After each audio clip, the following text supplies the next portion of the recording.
عورت کی میت کو غسل دینا ایک نہایت حساس، باادب اور اہم ذمہ داری ہے، لیکن افسوس کہ اکثر لوگ اس کے درست طریقے سے پوری طرح واقف نہیں ہوتے۔ کیا واقعی ہم اس فرض کو صحیح طریقے سے ادا کر رہی ہیں؟ کیا پردہ طہارت اور سنت کے مطابق تمام مراحل کا خیال رکھا جاتا ہے؟ اور وہ کون کون سی ضروری باتیں ہیں جنہیں نظر انداز کرنا بڑی غلطی بن سکتا ہے؟ اگر آپ بھی ان اہم سوالات کے درست اور مکمل جوابات جاننا چاہتے ہیں اور چاہتے ہیں کہ اس عمل کو بالکل صحیح طریقے سے ادا کیا جائے، تو اس ویڈیو کو آخر تک ضرور دیکھیں تاکہ آپ ایک نہایت اہم دینی علم حاصل کر سکیں۔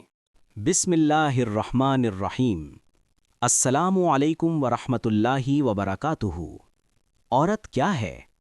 عورت اللہ تعالیٰ کی ایک نہایت عظیم، باوقار اور محترم تخلیق ہے۔ اسلام نے عورت کو جو مقام اور عزت عطا کی ہے وہ کسی اور نظام یا معاشرے میں نہیں ملتی۔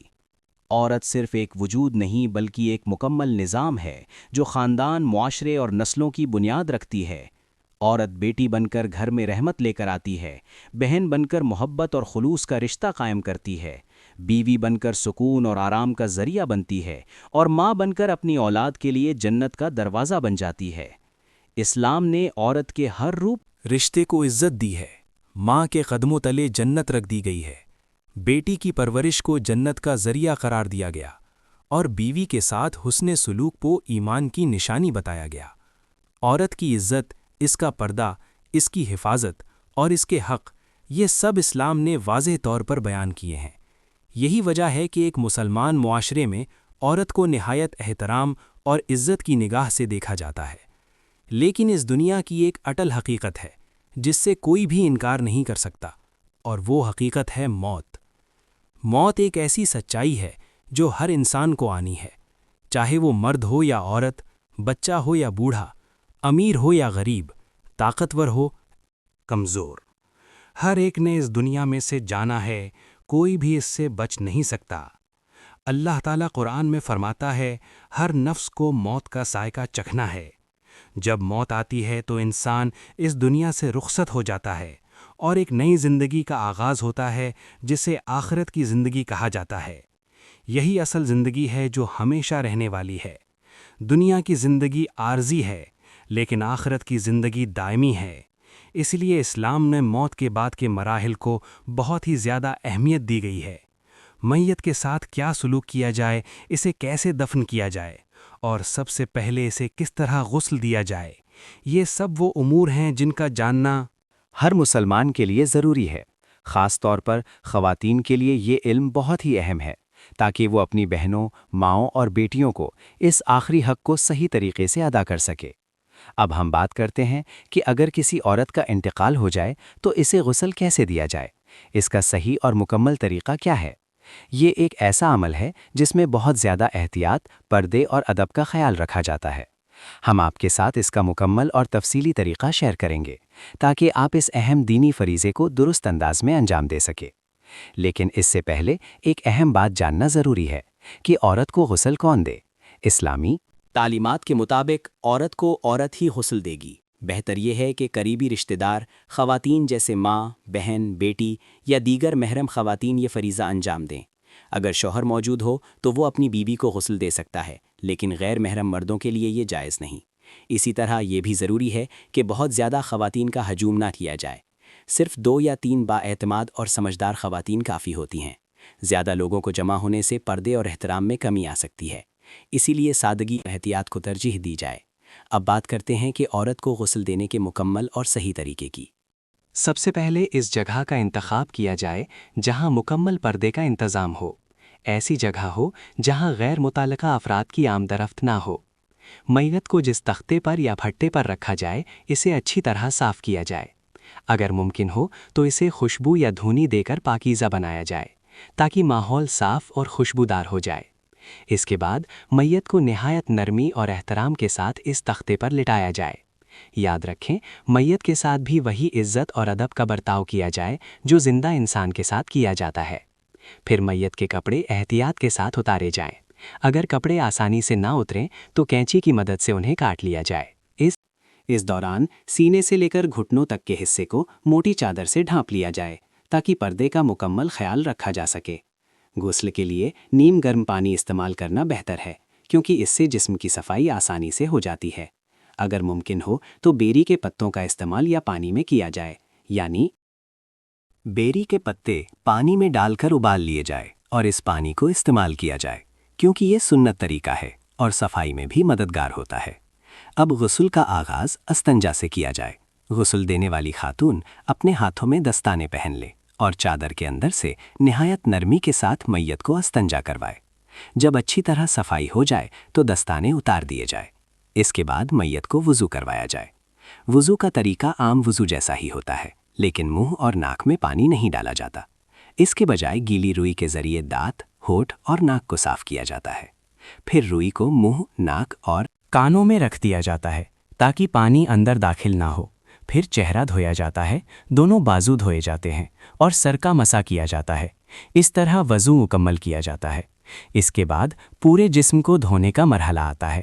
سب سے پہلے دائیں طرف پانی بہایا جاتا ہے، پھر بائیں طرف صابن لگا کر جسم کو اچھی طرح صاف کیا جاتا ہے تاکہ کوئی میل کچیل باقی نہ رہے۔ کم سے کم 3 مرتبہ پانی بہایا جاتا ہے۔ پھر میت کو تھوڑا سا اٹھا کر اس کے پیٹ پر ہلکا دباؤ دیا جاتا ہے تاکہ اگر کوئی نجاست باقی ہو تو وہ نکل جائے۔ اگر اس کے بعد کچھ نکل آئے تو صرف اسے صاف کیا جاتا ہے۔ دوبارہ گل یا وضو کی ضرورت نہیں ہوتی۔ اس کے بعد منہ، ناک اور کانوں میں رکھی گئی روئی نکال دی جاتی ہے۔ پھر گیلی چادر کو تبدیل کر کے خشک چادر ڈال دی جاتی ہے۔ آخر میں میت کو صاف تولیے کے ساتھ اچھی طرح خشک کیا جاتا ہے تاکہ وہ کفن پہنانے کے لیے تیار ہو جائے۔ اس پورے عمل کے دوران نرمی، احترام اور پردے کا خاص خیال رکھنا بہت ضروری ہے۔ پیاری بہنوں، آپ سب سے گزارش ہے کہ اس طریقے کو ضرور سیکھیں اور اپنی بہنوں، بیٹیوں اور ماؤں کو بھی لازمی سکھائیں، کیونکہ اگر ہر عورت کو یہ طریقہ معلوم ہوگا تو وہ بقتے ضرورت اپنے پیاروں کا یہ اہم حق صحیح طریقے سے ادا کر سکے گی۔ یہ نہ صرف ایک دینی فریضہ ہے بلکہ ایک بہت بڑی نیکی اور اجر کا باعث بھی ہے۔ اللہ تعالی ہم سب کو دین کی صحیح سمجھ عطا فرمائے اور ہمیں ایسے نیک اعمال کرنے کی توفیق دے جو ہماری آخرت کے لیے فائدہ مند ہوں، آمین۔ پیارے ناظرین، یہاں ایک گزارش کرنا چاہوں گی کہ تمام بہنوں سے میری التجا ہے، جہاں آپ اپنی بیٹیوں کو دنیاوی تعلیم دیتی ہیں، انہیں MA، BA اور یہاں تک کہ MPhil اور PhD کروا دیتی ہیں، وہاں آپ سے گزارش ہے کہ اپنی بیٹیوں کو دینی تعلیم ضرور دیں۔ اپنی بیٹی کو ہر ماں گل کا طریقہ ضرور سکھائے تاکہ اگر کل کو اس کی ماں کا ہی انتقال ہو جائے تو اس پڑھی لکھی بیٹی کو اپنی ماں کو غسل دینے کے لیے کسی غیر عورت کو نہ بلانا پڑے، اپنی ماں کو کسی غیر کے سامنے نہ پیش کرنا پڑے، بلکہ وہ خود اپنی ماں کو اپنے ہاتھوں سے غسل دے۔ اس لیے آپ اپنی بیٹی کو یہ غسل کا طریقہ ضرور سکھا دیں، اور وہ لازمی جو چھوٹے چھوٹے اسلامی احکام ہیں جو بیٹیوں کو سیکھنے چاہیے وہ ضرور سکھا دیں تاکہ آپ اللہ کی نظر میں بھی درجات کو بلند پا سکیں۔ کل کو جب اللہ آپ سے سوال کرے گا کہ میری وہ دنیاوی تعلیم تو دے دی لیکن دینی تعلیم نہیں دی، تو پھر کیا منہ دکھاؤ گی؟ اسی لیے گزارش ہے، ناراض نہ ہوں، میری جس کو بھی بات بری لگے اس سے معذرت چاہتی ہوں، لیکن آپ سے گزارش ہے پلیز اپنی بیٹیوں کو اتنی تھوڑی سی دینی تعلیم ضرور دے دیں کہ ان کی دین کی تعلیم کے ساتھ دنیا اور آخرت دونوں سنور جائے، آمین۔ پیارے ناظرین، یہ ویڈیو ایک نہایت اہم، معلوماتی اور ہر مسلمان عورت کے لیے سیکھنے والی ویڈیو ہے۔ یہ صرف ایک عام معلومات نہیں بلکہ ایک ایسا علم ہے جسے جاننا ہر بیٹی اور ہر بہن، ہر ماں کے لیے بے حد ضروری ہے، کیونکہ زندگی اور موت ایک حقیقت ہے اور ہمیں نہیں معلوم کہ کب ہمیں یا ہمارے کسی پیارے کو اس علم کی ضرورت پیش آ جائے۔ اسی لیے آپ سب سے دل کی گہرائیوں سے گزارش ہے کہ اس ویڈیو کو صرف خود دیکھنے تک محدود نہ رکھیں، بلکہ اسے آگے سے آگے اپنے دوستوں، رشتہ داروں، عزیزوں اور حتیٰ کہ غیر عزیزوں تک بھی ضرور شیئر کریں تاکہ یہ قیمتی علم ہر گھر، ہر عورت اور ہر اس دل تک پہنچ سکے جو اس کی ضرورت رکھتا ہے، اور ہر ماں، بہن اور بیٹی اس صحیح طریقے کو سیکھ سکے۔ پیاری بہنوں، یہ بات بھی یاد رکھیں کہ جب آپ اس ویڈیو کو کسی دوسرے تک پہنچائیں گی تو دراصل آپ ایک نیکی کو آگے بڑھا رہے ہوں گے، اور اگر آپ کی وجہ سے کوئی ایک شخص بھی اس علم پر عمل کرے گا تو اس کا اجر آپ کو بھی ملے گا۔ یہ ایک ایسا عمل ہے جو صدقہ جاریہ بن سکتا ہے، یعنی ایسا نیکی کا سلسلہ جو آپ کے دنیا سے جانے کے بعد بھی جاری رہتا ہے۔ اس لیے اس نیکی کے کام میں ضرور حصہ لیجیے اور اس پیغام کو زیادہ سے زیادہ لوگوں تک پہنچائیے۔ آخر میں دعا ہے کہ اللہ تبارک و تعالی ہم سب بہنوں اور بیٹیوں کو پاکیزہ، باحیا، نیک سیرت بنائے، ہمیں حضرت بی بی فاطمہ جیسی سادگی، حیا اور صبر عطا فرمائے، اور حضرت بی بی عائشہ جیسا علم، سمجھ اور دین کی گہری معرفت نصیب فرمائے۔ اللہ تعالی ہمیں 5 وقت کی نماز پابندی کے ساتھ ادا کرنے کی توفیق عطا فرمائے، ہمیں خشوع کے ساتھ نماز پڑھنے والا بنائے، اور ہماری زندگیوں کو دین اسلام کے مطابق گزارنے کی ہمت اور استقامت عطا فرمائے۔ اللہ تعالیٰ تمام مسلمانوں کا حامی و ناصر ہو، ہمیں دنیا اور آخرت میں کامیابی عطا فرمائے، اور ہمیں اپنے پسندیدہ بندوں میں شامل فرما لے۔ آمین یا رب العالمین۔